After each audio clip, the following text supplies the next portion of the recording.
शेतकऱ्यांची परिस्थिती पाहिल्याच्या नंतर आज आपण पाहतो ही 2 झाड ह्याला सुद्धा जोपासावं लागतंय, त्यावेळेस ह्या भरलेल्या झाडातनं ह्याचा खर्च करावा लागतोय आणि अशामधून इथं जनावरांचाही त्रास आहे, डुकरांचाही त्रास आहे आणि बऱ्यापैकी जाग्यावर दिल्याच्या नंतरचे काही अनुभव. आता मनीषाताई, आपण जाग्यावर दिल्याच्या नंतरचे काहीतरी अनुभव सांगत होता, तर तुमच्या काय भावना आहेत जाग्यावरती आणि मार्केटिंगमध्ये? सर तुम्हाला सांगते, मागच्या वर्षी ज्यावेळेस आम्ही व्यापाऱ्याला जाग्यावरती माल दिला त्यावेळेस आमच्या लाईनही पण 4 आपण लाईनी तोडल्या होत्या त्यांनी.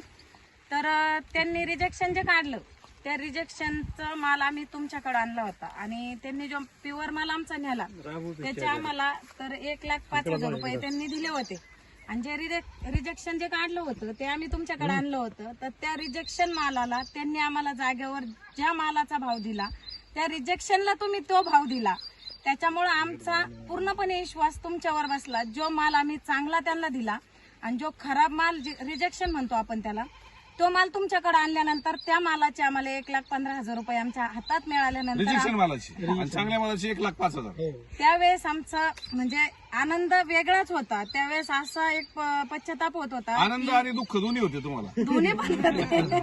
त्यावेळेस आनंद आणि दुःख दोन्ही पण होते. पण दुःख ह्या गोष्टीचं होतं की आपण पिकवता आलं पण विकता आलं नाही, ह्या गोष्टीचं दुःख होतं. कारण आम्ही तो जर भारीतला माल तुम्हाला दिला असता तर त्याचे कमीत कमी आम्हाला 2 लाखाच्या पुढे पैसे आले असते, हे मी नक्कीच सांगू शकते. बऱ्यापैकी आता 2,11,000 आपले 211 रुपयांनी रेट दिला त्या शेतकऱ्यांची मी आज सकाळी चर्चा केली.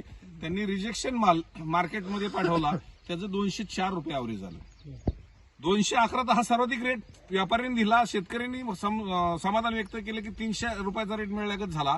पण ज्यावेळेस त्यातला थोडासा काय रिजेक्शन निघाला, रिजेक्शन नव्हताच तो, पण रिजेक्शन काढला थोडासा का होईना, पण तो 204 रुपये रेट मिळाला मार्केटमध्ये. मला खूप आनंद वाटला की आज शेतकरी समाधानी आहे. पुढे जाऊन त्याचे 250 रेट मिळतात का 300 मिळतात मला त्याशी देणं घेणं नाही, मी समाधानी आहे. पण आज महाराष्ट्रातला सर्वाधिक रेट जर 211 असेल आणि त्या बागेला मी भेट देऊन आज त्यांना या ठिकाणी बीटी गोरे साहेबांच्या कार्यक्रमामध्ये सन्मानित केलं, मला आनंद वाटला. पण आज मनीषाताईंनी सुद्धा एक समाधान व्यक्त केले की मागच्या वर्षी 1,05,000ला देत असताना चांगला माल 1,15,000 रुपये रिजेक्शन मालाचे होत आहेत आणि त्यातनं तुम्हाला समाधान वाटतंय. तर ताई, आता तुम्ही तुमचं नाव सांगा. सुनीता विठ्ठल गीते. आज मनीषाताईंनी तर मला ह्या शेतीतला एक आवड, एक जिव्हाळा हे त्यांच्या रूपानं आणि चेहऱ्यावरच्या हास्याने मला दाखवलाच. परंतु तुम्ही या डाळिंबाच्या शेतीकडे कसं पाहता आणि डाळिंब विक्रीकडे कसं पाहता? ज्यावेळेस तुम्ही डाळिंबाची शेती करता, का म्हणून डाळिंब लावलं, मग दुसरीच पिकं का नाही लावली, आणि मग डाळिंबाची जागेवर द्यावी की मार्केटिंग करावी, हा ज्यावेळेस प्रश्न येतो त्यावेळेस तुम्ही काय करता? मार्केटिंगच करावं. पण डाळिंबाची शेती का निवडली तुम्ही पहिल्यांदा? दुसरी पिकं तर आहेत, म्हणजे उत्पादन चांगलं आहे आणि भाव पण चांगला भेटतो. मागच्या वर्षी जरा नुकसान झालं आमचं. का नुकसान झालं? ते नका बोलू, व्हिडिओ चालू. हा ठीक आहे, तुम्हाला जागेवर दिल्यामुळे नुकसान झालं, तेल्यामुळे झालं, जागेवर दिल्यामुळे नुकसान झालं. नाही ठीक आहे ना, ती खरी तर शोकांतिका आहे आपल्या शेतकऱ्यांची की जागेवरती देत असताना नुकसान होतंय, म्हणून तर हे मार्केटिंग मध्ये आपण बदल झाला पाहिजे. आणि माझा हेतूच एक आहे, हेतू एकच आहे की गीते साहेब, आज तुम्ही या ठिकाणी ज्यावेळेस माल पिकवता, खऱ्या अर्थानं तो माल जागेवर देत असताना तो मार्केटिंगचे होणारे चुकीचे पायंडे कुठेतरी बदल करण्यासाठी आमच्यासारखा पुढे आला. नाशिकला ज्यावेळेस मार्केट चालू केल्यानंतर तुम्ही नाशिकला जोडला गेला आणि जागेवरचा माल मी मार्केटमध्ये आणला. कुठल्या मार्केटचा माल आपण खेचावा ही भावना नाही ठेवली, पण तुम्ही जागेवर देताना तुम्ही सांगितलं की आमचं नुकसान झालं.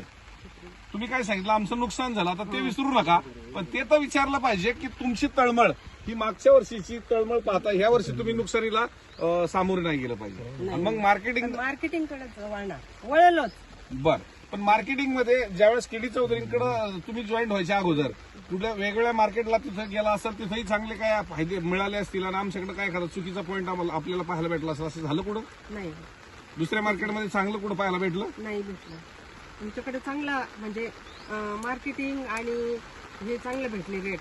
हा, ज्यावेळेस मी नेहमीच माझा मार्केटिंगचा अभ्यास करताना सांगतो, आमचे चुकीचे पॉईंट सांगा आणि बाहेरचे चांगले पॉईंट सांगा. पण ज्यावेळेस बऱ्यापैकी सांगतात की तुमचे चांगले आहेत, पण तरी माझ्यात कुठंतरी एखादा पॉईंट हा नक्कीच चुकत असतो आणि ते सुधारण्याचा प्रयत्न करत असतो. चंद्राला सुद्धा डाग असतो, तसं आम्हाला सुद्धा कुठेतरी एखादा डाग असेल तर दुरुस्त करायचा प्रयत्न करत असतो. थँक्यू. धन्यवाद.